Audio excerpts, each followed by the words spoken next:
এবার জেডএসআরএম নির্বাচনের পথে।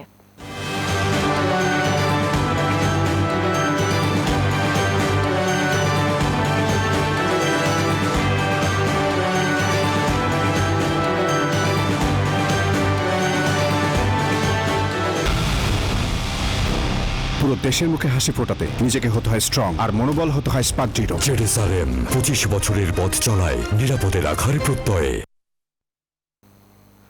আসন্ন জাতীয় সংসদ নির্বাচনে ঢাকা 10 আসনে স্বতন্ত্র প্রার্থী হিসেবে লড়বেন সদ্য পদত্যাগ করা স্থানীয় সরকার ও ক্রীড়া উপদেষ্টা আসিফ মাহমুদ সজীব ভুঁইয়া। শুক্রবার নিজের ভেরিফাইড ফেসবুক পেজে এক পোস্টে এই কথা জানিয়েছেন তিনি।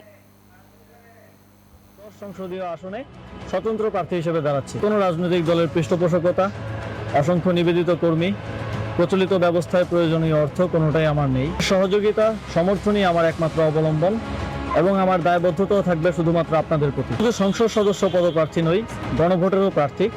এতগুলো প্রাণের বিনিময়ে দেশ সংস্কারের যে সুযোগ এসেছে তা বাস্তবায়নে গণভোটে হ্যাঁ ভোট দিন।